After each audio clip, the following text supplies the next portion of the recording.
आज हम लोग देखेंगे प्रतिबिंब।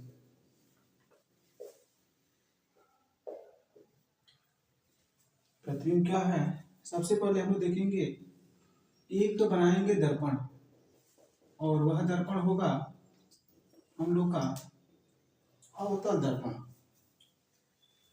इस दर्पण को कहेंगे अवतल दर्पण। सबसे पहले ध्यान देंगे प्रतिबिंब। प्रतिबिंब से पहले हम एक हेडिंग करेंगे वस्तु। वस्तु क्या होता है, जिसको हम लोग कहते हैं ऑब्जेक्ट। वस्तु से कहते हैं, जैसे एक सन हो गया, सूर्य।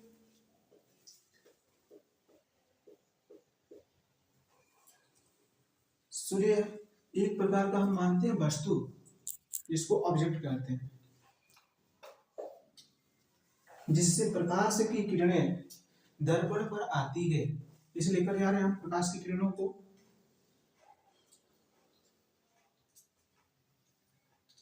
जब कोई प्रकाश की किरण किसी दर्पण पर आती है, वह दर्पण हम माने कौन सा दर्पण? अवतल दर्पण। जब प्रकाश की किरण जब अवतल दर्पण पर आती है, तो आने वाली प्रकाश की किरण को हम लोग क्या कहते हैं? वस्तु कहते हैं।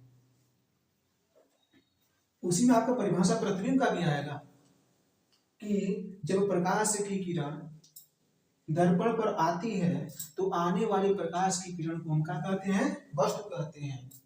और दर्पण से टकराने के बाद, जैसे टकरा गई ना, दर्पण से टकराने के बाद वह जिस बिंदु पर मिलती है, जिस बिंदु पर क्या होती है? मिलती है, उसी को हम लोग कहते हैं प्रतिबिंब, जिसको इंग्लिश में कहते हैं इमेज। एक बार रिवाइज कर दे रहे हैं। ऑब्जेक्ट या वस्तु किसे कहते हैं? सूर्य से चलने वाली प्रकाश की किरण दर्पण पर आती है, तो आने वाली किरण को हम वस्तु कहते हैं। और दर्पण से टकराने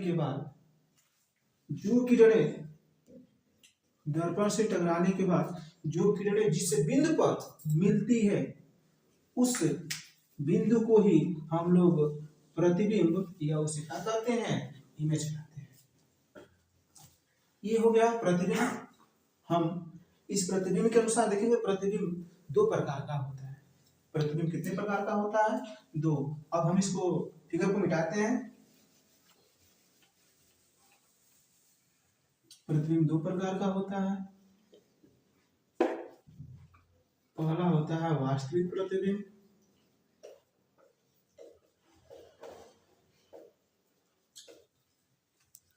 दूसरा होता है आभासी प्रतिबिंब।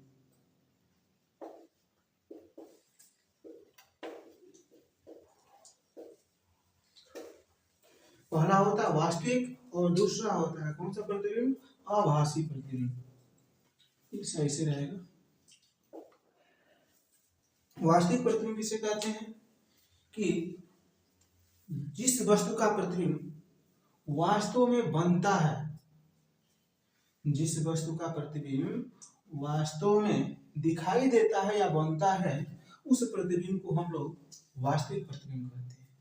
जैसे एक दर्पण हो गया, जैसे हम लोग देखते हैं ना चेहरे में, चेहरे देखते हैं, बाल झाड़ते हैं, वह एक प्रकार का वास्तविक प्रतिबिंब, मतलब हमारा प्रतिबिंब उस दर्पण में दिखाई देता है, जिसके कारण हम लोग अपनी सुंदरता को देखते हैं, बाल झाड़ते हैं। यह होगा क्या चीज? वास्तविक प्रतिबिंब।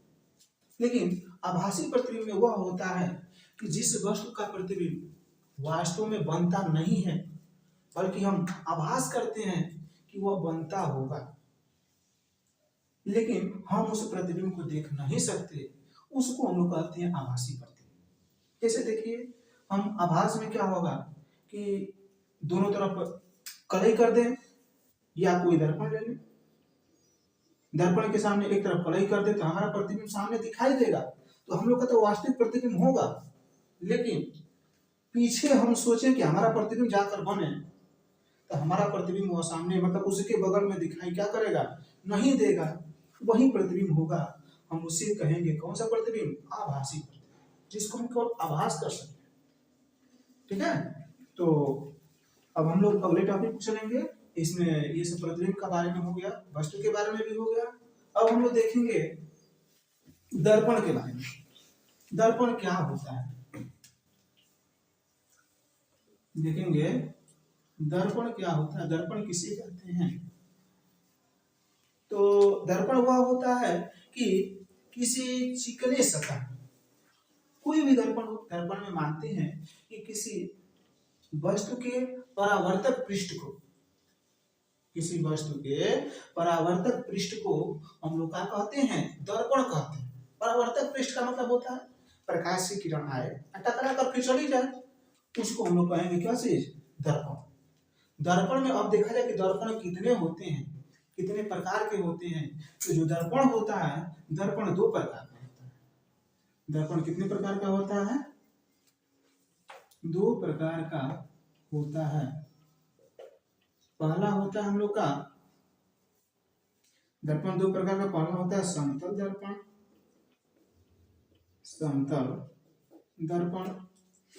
दूसरा होता है गोलीय दर्पण। क्या होता है, गोलीय दर्पण। सबसे पहले हम लोग ध्यान देंगे समतल दर्पण क्या होता है। समतल का मतलब होता है बराबर, ठीक है ना, कि जब कोई प्रकाश की किरण समतल दर्पण पर आती है तो वह अपने ही माध्यम में वापस चली जाती है। इसमें भी पढ़ा है प्रकाश के परावर्तन में, वो एक प्रकार का समतल दर्पण था कि प्रकाश की किरण आएगी, टकरा कर फिर क्या हो जाएगी, चली जाएगी। उसको हम लोग कौन सा दर्पण कहते हैं, समतल दर्पण। जिसमें समतल दर्पण के द्वारा इसका कुछ गुण होता है समतल दर्पण में, कि इस समतल दर्पण में जो वस्तु का प्रतिबिंब बनता है आभासी बनता है और सीधा भी बनता है, ठीक है ना। और इसमें हम मानते हैं समतल दर्पण के अनुसार कि इसमें यदि कोई अपना प्रतिबिंब देखना है, जैसे मान लो कि हम ही हैं, अपना अगर पूरे चेहरे को पूरे नीचे से ऊपर तक देखना है, तो यदि व्यक्ति कोई h ऊंचाई वाला है तो यदि दर्पण का प्रयोग करें कि हम अपना पूरा प्रतिबिंब उस दर्पण में देख लें, तो अपने व्यक्ति h ऊंचाई के आधा दर्पण को यदि रखे तो अपना पूरा प्रतिबिंब क्या कर सकता है, उस दर्पण में देख सकता है। यही हम लोग का समतल दर्पण का गुण था। इस समतल दर्पण के अनुसार माना जाता है। अब देखेंगे हम दूसरा नंबर पे चीज गोलीय दर्पण। गोलीय दर्पण क्या होता है, समतल दर्पण का मतलब पीछे पढ़ा भी दिए हैं, कुछ बताए भी हैं अनुभव के अनुसार। प्रकाश के परावर्तन कैसे होता है, किस प्रकार होता है, ये सब समतल दर्पण के उदाहरण है। अगला देखेंगे गोलीय दर्पण। गोलीय दर्पण क्या होता है कि किसी कांच बना होता है, कांच शीशा, किसी कांच के खोखले गोले भाग, खोखला गोला मतलब जो बीचों में खाली है, जैसे में कापी है ना, कॉपी को जब फोल्डिंग करते हैं मतलब मोड़ते हैं तो ऐसा गोला बनता है। तो किसी कांच के खोखले गोले भाग को हम लोग कौन सा दर्पण कहते हैं, गोलीय दर्पण कहते हैं। किसी कांच के खोखले गोले भाग को गोलीय दर्पण कहते हैं। और गोलीय दर्पण दो प्रकार का होता है। कितने प्रकार का होता है, दो प्रकार का। पहला होता है उत्तल दर्पण, उत्तल दर्पण। दूसरा होता है अवतल दर्पण।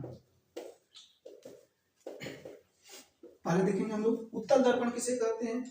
इस गोलीय दर्पण पर ही देख लिया जाए, बाद में इसका फिगर बनाएंगे, इसका अलग बनाएंगे, इसका क्या बनाएंगे अलग। गोलीय दर्पण उसे कहते हैं कि दर्पण के उभरे हुए भाग, उभरा माने क्या होता है, जो ना के फूलल कहा जाता है भोजपुरी में, मतलब दर्पण की जो है उभरे हुए भाग माने जो खिला हुआ भाग होता है, उस दर्पण को हम लोग क्या कहते हैं, उत्तल दर्पण कहते हैं। क्या कहते हैं, उत्तल दर्पण।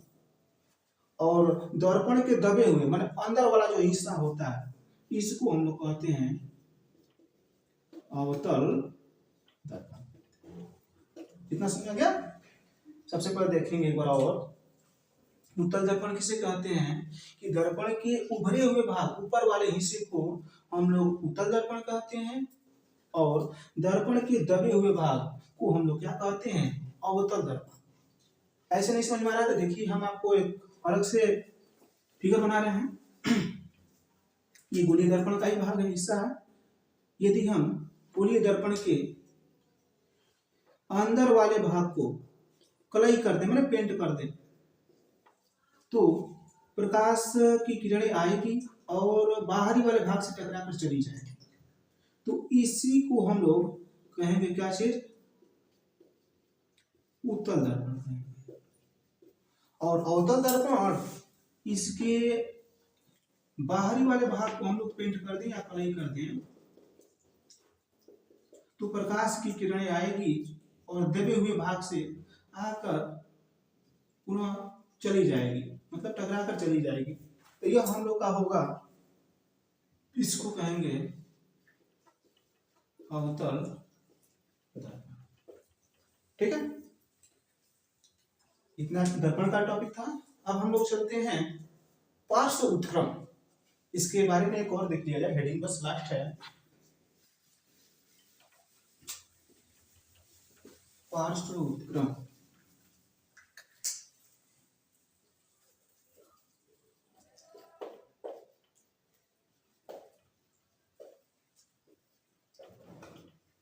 पार्श्व उत्क्रम क्या होता है कि जब कोई व्यक्ति समतल दर्पण के सामने खड़ा होता है, जब कोई व्यक्ति किसी समतल दर्पण के सामने खड़ा होता है, तो इसे मान लीजिए कि ये हमारा बायां हाथ है और ये हमारा दायां हाथ है। जब हम समतल दर्पण के सामने खड़े होंगे तो हमारा बायां हाथ दाएं हाथ की ओर और दायां हाथ बाएं हाथ की ओर प्रतीत होता है, मतलब उल्टा।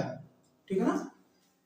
पार्श्व उत्क्रम का मतलब होता है कि जब भी कोई व्यक्ति यदि दर्पण के सामने खड़ा हो तो बाएं हाथ वाला जो भाग हिस्सा है वह दाएं हाथ की ओर और दाएं हाथ वाला जो हिस्सा है बाएं हाथ की ओर, उसका उल्टा प्रतिबिंब बनता है।